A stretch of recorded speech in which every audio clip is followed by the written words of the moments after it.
My name is Emily. My parents once slid a stack of urgent papers across the table and asked me to sign before the bank closed. It took me less than 5 minutes to realize they were trying to lock me into a $350,000 mortgage I never agreed to. If you've ever been pressured by family over money, share your story in the comments. The phone rang at 4:02 p.m. while I was finishing a late lunch at my desk. Linda's name filled the screen. No emojis, no pleasantries. When I answered, she didn't ask how I was. She said I needed to come over right now because there were papers that had to be signed before 5. Her house in Phoenix looked the same as always, except the dining table was already cleared. A thick stack of bank documents sat in the middle, squared off neatly, a blue pen placed on top like it had been measured. A yellow sticky note flagged the last page. Robert stood near the counter, arms crossed, watching the driveway through the window. "This is just paperwork," Linda said, sliding the stack toward me. "It helps us keep the house. You'll stand in for us. Nothing changes." Pages flipped under my fingers. The language was dense, but familiar enough. Halfway through, my name appeared in bold. Borrower. Not reference, not contact. Borrower. Robert leaned forward before I could speak. "That's just how banks format it now," he said. "They use one template for everything." "What's the deadline?" came out of my mouth before anything else.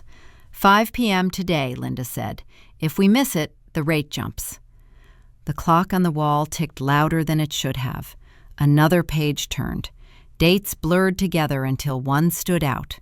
Printed 2 days ago, not today. I looked up. "Why didn't you sign this earlier?" Linda waved her hand like the question was silly. "Because we had to wait for you. Who else would sign?" I pushed the papers back an inch and stood up. "I'm calling the bank to confirm," and Linda stepped between me and the hallway. "Don't make this complicated." "It's family. We're already under enough stress." Robert finally moved, reaching for the pen and placing it closer to me. "Just do it," he said. "We're running out of time." No one raised their voice. No one threatened anything. The pressure sat there anyway, built into the room, the clock, the way both of them stayed still, waiting. The doorbell camera light blinked red as I grabbed my keys. A towel hung over it, damp, like someone had wiped it down and forgotten. Linda followed me outside, still talking, her voice steady, practiced.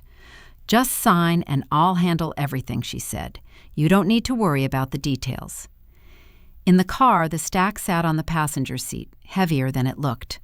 The engine turned over, but I didn't pull away right away. The phone buzzed once, then again, before I could shift into reverse. An automated email preview filled the screen. "Urgent. Mortgage application pending signature." Another notification stacked beneath it. Same sender, same subject, different timestamp. The dashboard clock read 4:41 p.m. as the email opened, loading line by line while my thumb hovered over the screen, waiting for whatever came next to arrive before the bank closed that afternoon, on time, exactly now. The next morning didn't start with a call from the bank. It started with my aunt. My phone buzzed while I was brushing my teeth. A single text, no greeting. "Why are you being so selfish?" Another followed before I could reply. "Your parents are desperate. This isn't about you." By the time I got to my car, there were 3 more messages from different relatives. Same tone, different punctuation. Somewhere overnight, a version of events had been finalized without me. Robert's message came last. "You disappointed us." No emoji, no follow-up. At work, the situation didn't improve. I made it through exactly 1 meeting before my phone lit up again, this time with a Phoenix area code. When I stepped into the hallway to answer, the woman on the other end spoke in the same calm cadence as the email from yesterday. "We just need your signature to move things forward." "I have a question first," I said. "Of course." "Whose loan is this?" There was a pause. Not long, just enough for keys to click somewhere. "According to our system, you are listed as the primary borrower." "That can't be right," I said. "My parents said—" "We're not able to comment on family arrangements," she replied, "but the application is under your name." A half hour later, my manager leaned out of his office. "Everything okay?" I need to take a few hours, I said. Personal emergency. He nodded, the kind that meant he didn't want details. My badge stayed on my desk as I walked out. The bank's customer service line put me on hold almost immediately. A recorded voice came on, cheerful and confident. Your call is very important to us. The same sentence repeated every 90 seconds for 27 minutes. When someone finally answered, I gave my name again, then my date of birth, then the last 4 digits of my Social Security number. We show the application was submitted 2 days ago, the rep said. That's not possible, I replied. I saw the documents yesterday. Our records indicate submission occurred on Monday, she said. Would you like me to resend the confirmation email? Please. The email landed in my inbox seconds later. Not my current one, an address I hadn't used in years, the one Linda had insisted on keeping just in case when I changed jobs. I sat in my car and stared at it until another call came through. This time, a name I recognized. Marcus Nguyen hadn't talked to me in months. We'd worked together years ago, stayed friendly in the way adults do when life moves on. Hey, he said, you sound like someone who needs coffee. We met near his office. He listened without interrupting, nodding at the right moments, not reacting when I mentioned my parents. When I finished, he said one sentence. Don't argue. Collect documents. That's it? That's it, he said. Marcus pulled up his laptop and pointed at the screen. The application IP traces back to a residential address, he said. It matches your parents' house. My phone buzzed again. Another text from my aunt. They're heartbroken. Marcus didn't comment on that. He scrolled. Also, he added, the confirmation emails didn't go to your active account. I know. They went to the old one, he said, the one most people forget exists. The pieces didn't click together yet. They just lined up. I asked about the print date on the documents. 2 days ago, Marcus said. That's consistent with the submission timestamp. So it wasn't last minute, I said. No, he replied. It was waiting. By the time I left, my phone was warm from the number of notifications stacked on it. A cousin asked if I was really willing to let my parents lose their home. Another relative suggested therapy. Someone sent a Bible verse. The bank called again while I was pulling into my apartment complex. We're still missing your signature, the same calm voice said. We can extend the window if needed. Whose request was this? I asked. Who initiated it? I'm not authorized to disclose that, she replied. But the borrower information is clear. I hung up and sat there longer than necessary. The building looked the same as it had that morning. Nothing had changed. Except apparently, I was now the villain in a story I hadn't agreed to tell. That evening, my phone buzzed twice at the same time. Marcus, if there's a family meeting tonight, don't bring feelings. Bring paperwork. Linda, we need to talk tonight. The whole family should hear this. The messages sat side by side on the screen as I locked the car and headed upstairs, already reaching for the folder where I'd dropped the bank papers, flipping through them again while my phone kept vibrating in my hand, the sound cutting through the hallway as the door to my apartment closed behind me. Marcus's message sat at the top of my screen while I opened my laptop. Check the old email. Slowly. The account took longer than expected to load. Password reset. Verification code. A security question I barely remembered answering. The inbox looked abandoned, frozen in time. Newsletters from jobs I no longer had, promotions that had expired years ago. Then the search results populated. Mortgage. Application. Confirmation. 3 months' worth. Every message from the bank had been forwarded automatically. The destination address was familiar. Linda's. No CC, no warning, just rules quietly doing their job. A year earlier, she'd asked for access to print insurance paperwork. She said the printer at their house was acting up. She needed it quickly. I'd handed over the login without a second thought and changed the password weeks later, assuming that was the end of it. The forwarding rule hadn't cared. Marcus didn't sound surprised when I called. That explains the deadlines, he said, and the calm. She wasn't guessing. So she knew everything before I did. Yes, he replied, and that part matters. He asked me to check one more thing: shared documents, anything scanned, anything signed. A folder I'd forgotten existed sat on my desktop, labeled Taxes, Old. Inside were PDFs from years ago, forms, IDs, one signature repeated across them. "That's enough," Marcus said after a pause, "for a limited power of attorney." "I never signed one," I said. "You didn't," he replied. "She did. With that." The afternoon shifted after that. Calls came in faster. Linda didn't leave voicemails anymore. She texted instead, paragraphs at a time, urgency disguised as concern. "We're under a lot of pressure. People are asking questions. Your boss needs to understand what's happening." My manager forwarded an email an hour later. "Your mother reached out," he wrote. "She sounded worried." I replied with one sentence: "Please don't discuss my personal matters with anyone outside work." The answer never came. By then, the family meeting didn't matter. I drove straight to the bank branch Marcus recommended. No appointment, no warning. Just walked in with a folder under my arm. The teller scanned my ID and asked me to wait. A woman from lending came out, polite, efficient, already holding my file. "We're almost done," she said, "just waiting on the final signature." "This stops now," I said. "I didn't authorize any of this." She nodded, the way people do when they're trained to remain neutral. "The application is in its final stage," she said. "At this point, it only requires your original signature." At least that, I thought. They still needed me. The system hadn't replaced that part yet. She placed the folder on the desk and slid it toward me. Pages were marked, tabs aligned, everything ready. "If you want to pause it," she added, lowering her voice, "there's a process." "What process?" "You'd need to report suspected fraud," she said. "Today." The word sat there longer than it should have. Fraud. Not misunderstanding, not family conflict. Fraud.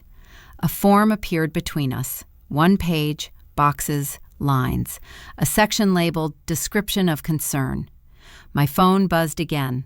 Another text from Linda. "This is getting out of hand." The pen felt heavier than the one at their table. Across the room, someone laughed quietly while waiting for a receipt. The printer hummed. Normal noises, doing normal things. "Once you submit this," the woman said, "there will be an investigation. And what happens to them?" "That depends on the findings," she replied. "We don't take intent into account, only access." The form stayed blank. The clock on the wall ticked forward. She didn't rush me. Systems rarely do. They just wait for the input that lets them proceed. I held the pen above the first line while the screen on my phone lit up again. Another message coming through. Then another. The folder open in front of me, the signature space still empty as the woman stood and walked away to give me privacy, leaving the decision right there, unfinished, waiting for me to decide which process I was about to start. The confirmation arrived before I made it back to the car. "Your credit file has been temporarily restricted pending investigation." The message was short, formal, and delivered without ceremony. When I tried to check my balance, the screen stalled and refreshed. A second notification followed, explaining that certain activities might be unavailable during the review period. It read like a weather alert. Expect delays, plan accordingly. Work felt the impact by noon. Payroll sent an email asking to verify my information due to an external flag. Until it cleared, next month's deposit would be held. No accusation, no blame, just policy. I forwarded the message to my manager and received a thumbs-up emoji in return. The family didn't wait. Calls stacked on top of each other, missed and unanswered. When the voicemail filled, texts replaced them. "You just ruined everything. Do you have any idea what you've done? This was our last chance." Linda's number appeared again and again. Robert's followed, then Cousins, then an unfamiliar number that turned out to be a neighbor speaking on their behalf. No one asked what had happened. They told me. By the afternoon, the story had shifted. It wasn't that I refused to help. It was that I had overreacted. At a family gathering I didn't attend, Linda explained that I'd panicked and accused the bank of wrongdoing. She said the investigation was unnecessary and embarrassing. People nodded. Someone suggested stress had made me unstable. Robert agreed. "You took it too far," he said when I finally answered. "This could have been handled quietly." The bank called again to confirm details: dates, devices, locations. Each answer narrowed something. Each pause lengthened the call. At the end, the woman thanked me for my cooperation and said someone would be in touch. Marcus called after. "They'll take this seriously now," he said, "but understand something." "What?" "From their perspective, this isn't family drama anymore," he paused. "This is paperwork warfare." The last piece arrived by accident. A follow-up email from the bank included an attachment I hadn't requested. Security footage time-stamped to the same afternoon I'd been at my parents' table. The angle caught the front porch. The doorbell camera lens was partially covered, the image blurred at the edges. A hand moved in and out of frame, holding papers. A scanner light flashed briefly. The date matched the print date on the mortgage documents. I closed the file and packed a box. Clothes folded without thought, documents sorted into piles, essentials separated from everything else. The apartment didn't look different, but the air felt borrowed. Every item seemed provisional, like it was waiting to be approved. My phone rang again. Linda this time. "You're letting strangers tear this family apart," she said. "This investigation makes us look suspicious." "They are suspicious," I replied. Silence followed. Then a sharper tone. "So you admit you did this to us?" Another call came in before I could answer. Marcus again. "They're going to interview everyone," he said. "Expect delays. Expect pressure." "I already am."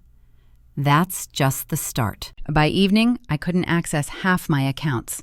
Automatic payments bounced. A subscription email asked me to update billing details. Another warned of interruption. None mentioned fraud. They called it verification. A courier envelope slid under my door just after dark. Inside was a formal notice from the bank. "Investigation opened. Please remain available." I read it once, then again, then set it on the counter. The first decline happened at a grocery store 3 blocks from my apartment. The cashier scanned my card twice, then turned the screen toward me like it was my problem to fix. "It's not going through," she said. "You can try another one." There wasn't another one. The receipt printed anyway, a thin strip that said, "Transaction declined," in block letters. I paid with cash and left the cart behind. Rent followed 2 hours later. An email from my building manager explained that the payment was pending review due to a temporary restriction. The tone was friendly. The message was automated. Nothing about it suggested urgency on their end, which somehow made it worse. Linda's texts kept coming. Long ones. No insults, no accusations, just reminders. "We're getting older. People are watching how you handle this. Your father hasn't been sleeping." Each message arrived carefully spaced, like someone had planned them.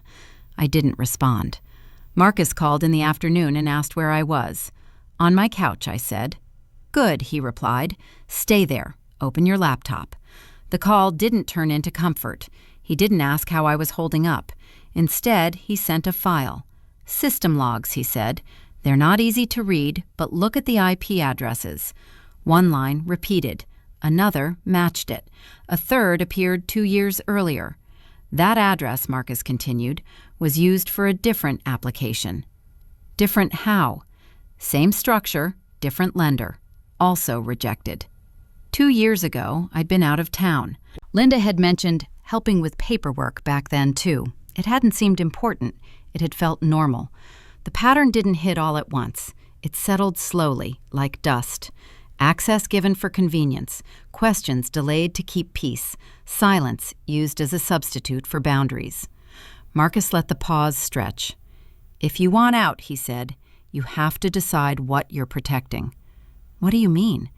"Family feelings," he replied, "or legal reality?" The choice didn't feel dramatic. It felt administrative. The messages from relatives slowed when I stopped answering entirely. Linda tried once more, a single sentence this time. "You're choosing strangers over us." I forwarded the system logs to the bank's investigation team instead. The reply came back within the hour.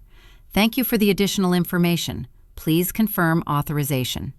An authorization form followed, dense, precise, the kind of document designed to remove ambiguity. Granting access meant allowing investigators to pull everything connected to my name: past applications, linked accounts, any use of my information connected to their address. It also meant giving up the idea that this could be contained. Marcus didn't sugarcoat it. "If you sign that," he said, "they won't be able to pretend this is a misunderstanding anymore." "And if I don't?" "Then it stays vague," he replied, "and vague always favors the people already acting." I scrolled through the form again, page after page of neutral language describing consequences without judgment, no mention of parents, no room for intent, just scope. Linda called once more while I was reading. I let it ring. The apartment felt smaller than it had yesterday. Boxes were still stacked by the wall, half open, unfinished. The place didn't look abandoned yet, but it felt like it was waiting for a decision. The authorization required a digital signature: name, date, time. I typed my name carefully, checked it twice. The cursor blinked at the confirmation box. Marcus stayed on the line. "Once this goes through," he said, "they'll know." I know. The first update from the investigation arrived 3 days later, delivered as a secure message with an attachment too large to preview on my phone. I opened it on my laptop, scrolling past the summary until the list of applications appeared. There were 4. The one I knew about sat at the top. Below it, 3 earlier attempts spread out over 5 years. Different lenders, different properties, same structure. My name listed as a secondary borrower, a contingency signer, someone who would step in if needed. Each had failed for the same reason: missing final authorization. It wasn't a bad week. It wasn't panic. It was patience. They'd been waiting. A follow-up call with the bank confirmed it. The investigator didn't sound alarmed. She sounded methodical. "These applications were staged," she said, "prepared well in advance." "How long?" "Based on timestamps," she replied. "The earliest one predates your current job." That explained things I hadn't questioned before. Why my parents kept copies of my passport. Why my Social Security card never seemed to make it back into my file folder after visits. Why Linda always knew when I was traveling, when I was home, when a deadline might land safely in a window where I'd feel pressured but reachable. They hadn't rushed because they didn't need to. They were waiting for the version of me who was tired enough to sign. The next message came from Linda's attorney. She was filing a complaint. The language was careful, almost gentle. The accusation wasn't fraud, it was confusion. She claimed I'd misunderstood the paperwork and overreacted, causing financial harm and reputational damage. The investigation, she argued, was unnecessary and disproportionate. A cousin I barely spoke to submitted a statement in support. He described Linda as organized, diligent, deeply committed to family. He said she would never act without consent. He said I was stressed and prone to anxiety. Robert added his own note. This didn't have to become a legal issue. The bank's response was brief. They couldn't conclude fraud without direct proof of forged signatures. Scans weren't enough. Patterns raised concern, not certainty. Until then, the case would remain open, unresolved. My access stayed restricted. The flag remained. Marcus called after reading the update. They've shifted strategy, he said, from denial to normalization. So what now? Now it looks like a family disagreement, he replied, and those get buried. He wasn't wrong. The longer it dragged on, the more it resembled a dispute over intent instead of access. Every email from the bank softened. Every follow-up included phrases like pending review and insufficient evidence at this time. Linda leaned into that space. Her messages changed tone again. We're being treated like criminals. This is tearing the family apart. I hope you're happy. I stopped replying entirely. Another document arrived from the investigation team later that week. A summary. Clean. Neutral. It acknowledged the pattern, the IP matches, the forwarding rules. It also stated that without proof of a forged signature, no determination could be made. They weren't saying it hadn't happened. They were saying they couldn't say it had. The difference mattered. At night, the apartment felt temporary. Not unsafe, just unsettled. Boxes stayed stacked by the wall. Nothing new came in. Everything was ready to leave. Marcus texted once more. "They'll keep this open for a while," he wrote. "But banks aren't built to finish these fights." "What are they built for?" I typed back. "Processing," he replied, "and closing files." That was the moment the shape of it changed. This wasn't about convincing anyone at the bank anymore. It wasn't about clearing my name in a system designed to avoid conclusions. If I stayed here, the outcome would be administrative. A quiet expiration. No resolution, no accountability. Linda knew that. She was betting on it. Another message arrived from her that evening. "We can still fix this." The phone stayed face down on the table. Marcus's next text came through minutes later, shorter than the rest. "There's another option." I stared at the screen, waiting for the follow-up. It didn't come right away. "Where?" I finally asked. A typing bubble appeared, disappeared, then returned. "Somewhere that doesn't care about family context," he wrote. "Somewhere receipts matter more than feelings." The implication sat there, heavy but precise. Not the bank. I set the phone down and opened the folder with every document I'd collected so far, spreading them across the table. Applications, logs, emails, statements. Patterns that made sense only when placed together. The phone vibrated again. "Call me," Marcus wrote. "I'll explain." The meeting took place in a windowless conference room that looked like it hosted disputes for a living. A long table, neutral chairs, a speakerphone in the middle that no one touched. 2 representatives from the bank sat on one side. Across from them were 2 investigators from the Federal Credit Fraud Unit. Linda and Robert arrived together, dressed like they were attending church. No one asked how anyone was doing. A bank compliance officer opened a folder and cleared her throat. "This is a joint review," she said. "We're here to determine whether the mortgage application should proceed." I placed my own folder on the table, thicker, tabbed, labeled. "I'm not here to discuss intent," I said. "I'm here to show access." The investigator nodded once. "Go ahead." The first set of documents slid across the table. Email logs, forwarding rules, timestamps, IP addresses highlighted in yellow. "These messages were sent to an account I didn't control," I said. "They were auto-forwarded to Linda's email." Linda leaned forward, palms up. "I was helping her," she said. "She asked me to print things, that's all."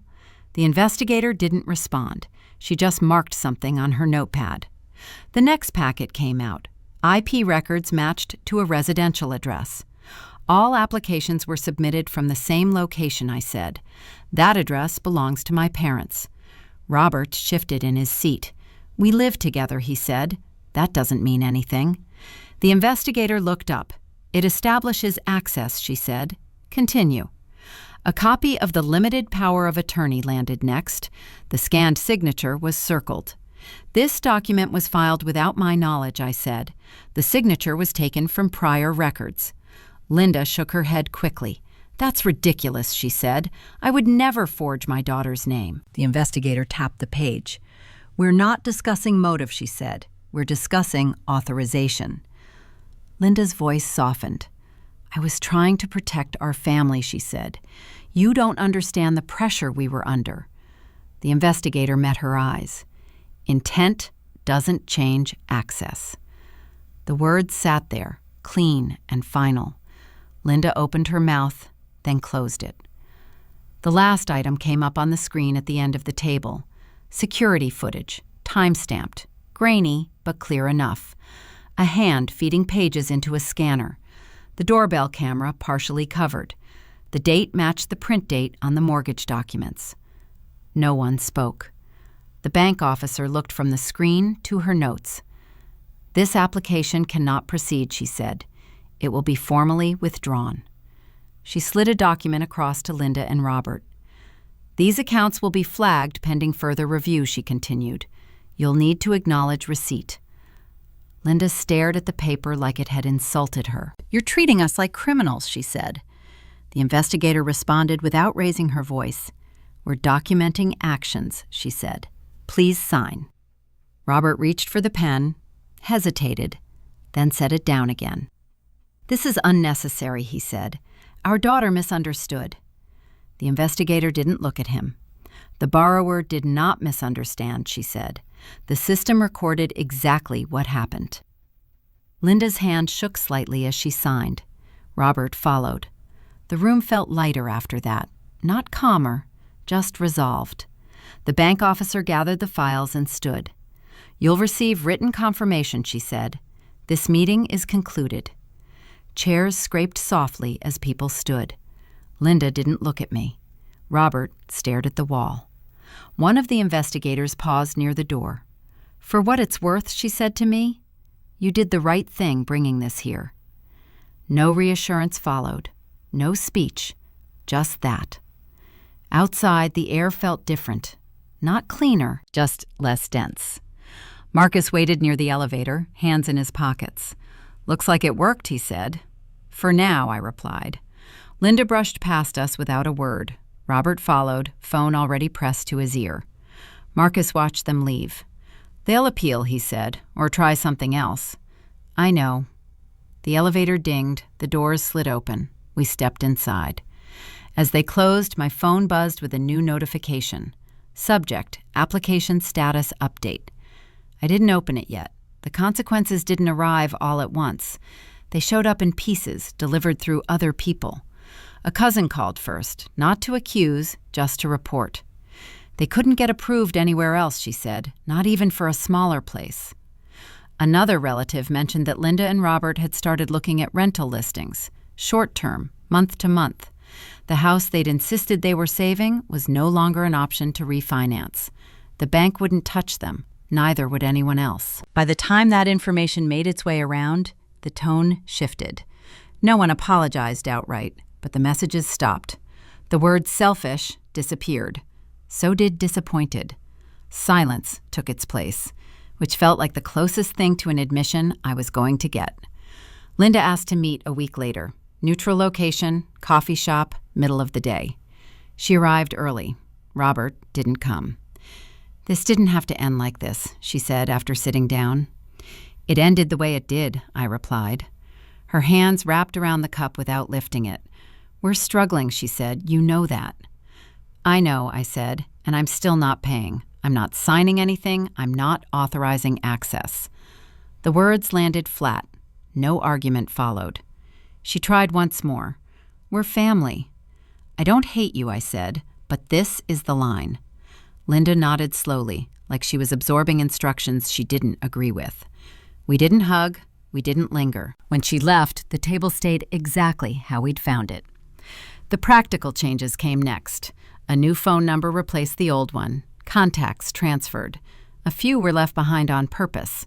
Shared accounts closed with short confirmations that didn't ask why. Automatic payments rerouted. Permissions revoked. Each step took minutes. The weight came from knowing none of it could be undone casually. Work didn't ask questions when I requested a transfer. Portland approved it faster than expected. The lease came through the same week. Different state, different zip code, no overlap. The apartment was smaller. That was fine. Boxes arrived and left again. What didn't fit went to donation. What didn't matter stayed behind. The place filled in gradually, without urgency. Marcus checked in once. You good? Getting there.